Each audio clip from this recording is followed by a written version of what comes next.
XRP holders, we got a video for you guys. Today I want to be talking about how stablecoins are getting legislation, and we're seeing bills get passed, and stablecoins are getting integrated into banks, basically the green light for that, and how that's going to be affecting XRP and Ripple, because I think it's going to be quite bullish, and we're going to be talking about that. So without further ado, welcome back to Crypto Report. I'm maxi. Hit that like button, subscribe to the channel right now. Let's hop in this video. All right, guys, so first things first, I want to start off here by looking at XRP, and I know a lot of XRP holders are frustrated, bored, I may say, because we've just been chopping around for a significant amount of time, really. After we saw our huge move to the upside, I gotta zoom out to even measure this. After we saw our, how was this? A 490% move to the upside. We've been trading sideways for, I believe, about 180 days. Yeah, 197 days after that. And I understand why some of the XRP holders are pretty upset about it, because we were promised higher highs. And guys, we are just trading really. We did test new all-time highs, but it was very, very short-lived. Like if you zoom out here and you see what's going on, you look at the weekly time frame, it's a long period of time, guys. I want to really show you this. We tested new highs for a week, for literally a week. And XRP usually trades like this. I mean, if you look at the history, there's lots of sideways price action. Lots and lots of sideways price action, followed by a snap of a finger and a big volatility spike. And that's what we're seeing. And, right now, I think we're in the phase of lots of sideways volatility. Now, I'll be honest with you guys, though. When you look at that chart zoomed out, to me, it looks like when this move breaks out to the upside, it is going to be a massive move. And I mean, you look at market cipher on this, and you can see we are just chopping around. We're probably going to be chopping for all of Q3 unless we see a massive invalidation at the monthly candle closure of Bitcoin. We'll talk about that later on. But guys, regardless, I expect sideways chop here. That being said, I am hedging here, guys. I'm bullish on XRP. I've been doing long positions. I was in a $200,000 XRP long position a couple weeks back. Made some good profit on it, basically around this level. I caught the knife down here. Not too low. I believe I got in around $2.07. And I took profit around, I believe it was $2.15. And it was a 20x, $200,000 XRP position, okay? Actually, I think it was 10x leverage. But regardless, what I'm doing right now is I am in another long position. I do think that there's a chance that we make a move to the upside throughout this chop. I am hedging for that move to the upside.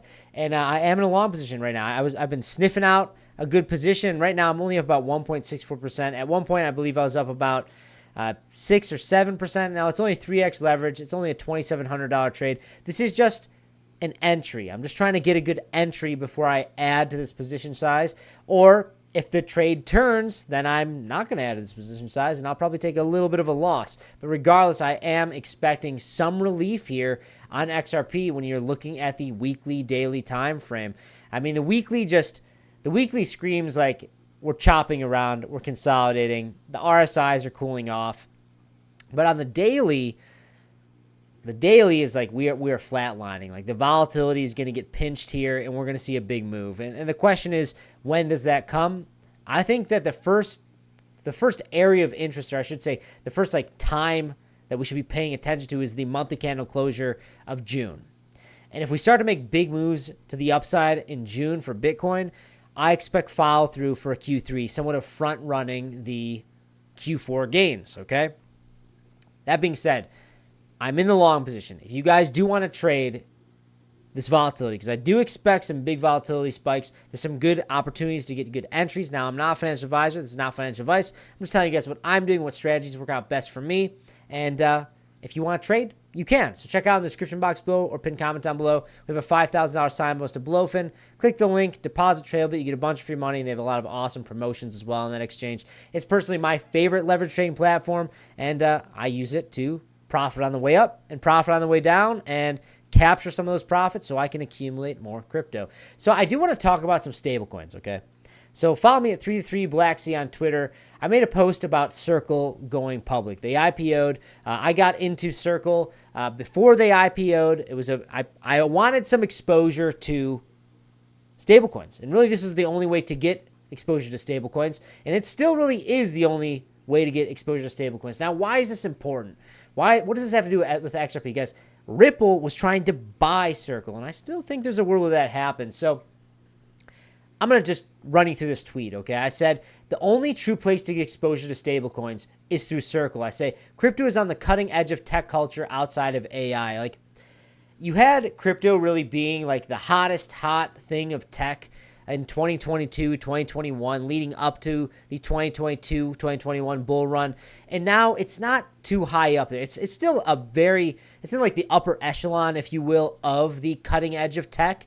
But now you have AI and a lot of the new retail money is trading around in stocks and IPOs. Institutions want stablecoins, okay? I want to just emphasize that. It's kind of like a non sequitur, but I want to talk about how institutions want stablecoins, okay? I say Genius Act stablecoin bill passed today at the posting of this tweet. It passed during the day, and that was a act that was basically stablecoin legislation. And what does stablecoin legislation really mean?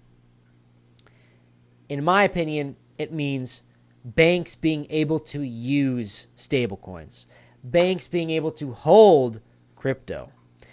And I think that the most important thing to be drawing, what you should be pulling from this with XRP and Ripple is, guys, XRP is a bridge currency for banks and crypto through stablecoins using Ripple, okay? Using Ripple's tools, aka XRP and XRP's stablecoins, is the bridge between crypto and banking. I think that Ripple is still going to try to purchase USDC. Circle. So I say Circle trading at a $45 billion market cap while USDC market cap is at $66 billion. Seems like an arbitrage opportunity. That doesn't really have anything to do with XRP and Ripple, but just something I made a point of. And I said send Circle to $1 trillion market cap, or I patiently wait for Visa, JP Morgan to buy out the company. Guys, I do expect, look at this. So like this IPO'd at, I believe, $30, and now we're trading at $211, $212. I'm very curious to see how this plays out over the course of this year. It's an exciting time, guys. It's the only way to really get true exposure to stablecoins. And why is this so bullish for XRP? Because, guys, XRP is trying to actually get integrated into banks. They've already been integrated into Japan's banks. 80% of Japanese banks are integrating Ripple financial tools. India's federal central bank have incorporated XRP. You see institutions, Amazon, Walmart, incorporating XRP. You see financial institutions are trying to actually get into XRP and actually buy it, but really they're more so trying to integrate their tools into their own institutions. But you're starting to see in the traditional market more IPOs for stablecoins. You see the Genius Act happening, and you see Circle getting listed because, guys, stablecoins are the pathway to crypto and banking. And I just want to put that out there because I do think that this is going to impact XRP. This just goes to show that the overarching market, the overarching crypto culture is moving into a more mature landscape, a more regulatory friendly landscape. Like you reverse like a couple years ago, guys, like the SEC was hunting crypto. They were hunting XRP. Like it was crazy. But regardless, I just want to say, like, take a note of this. Take a note of Circle. Take a note of stablecoin success. Take a note of who's trying to accumulate and actually get exposure to stablecoins. It's an interesting thing if you start to really dive down that rabbit hole. So looking at the overall market, Bitcoin's trading at $104,000. Bitcoin dominance continues to rally.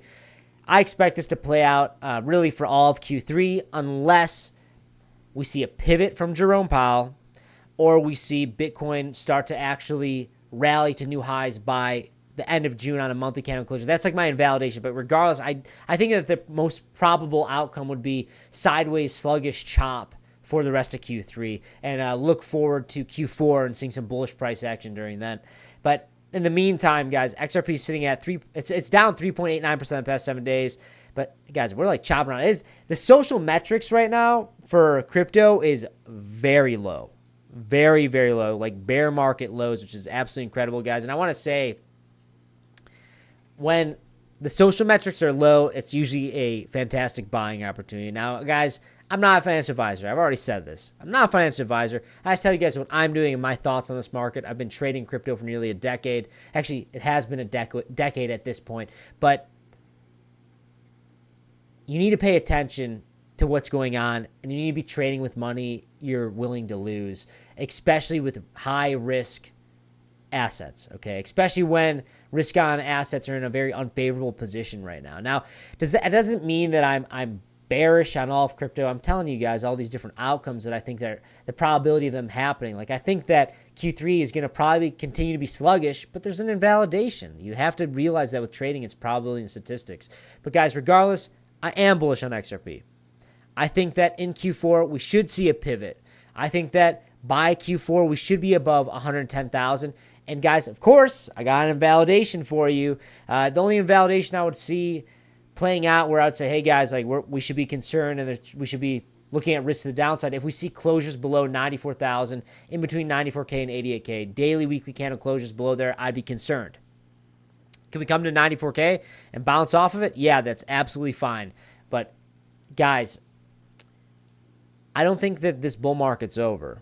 I think that there's a higher probability that Q4 ends up being quite bullish. And I think that with what's going on with the stablecoin legislation, with XRP and SEC, that lawsuit, it's going away. With Ripple getting integrated into all these different banks, with the stablecoins getting basically the green light to work with banks. I see what's happening, and I'm bullish here, guys. But guys, if you like this type of content, hit that like button, subscribe to the channel right now. Let me know in the comments below. Do you think that USDC, Circle, IPOing and having so much success, all these institutions coming in, do you think that's bullish for Ripple? I think that it is very bullish. I think that that's a huge green light for really, I know you guys, crypto, centralization, decentralization, love it, hate it. It shows that there's good centralization with crypto, and these institutions are willing to adapt and embrace stablecoins, and XRP is really, it's trying to be integrated into banks, and we're starting to see that crypto is getting the green light to be integrated into banks. So that's like kind of, I know that's a hard string of events to follow, but hopefully I'm presenting that in a proper way to you guys who understand what I'm saying. Let me know in the comments below. But guys, that's all I got. I'll see you in the next one. Bye-bye.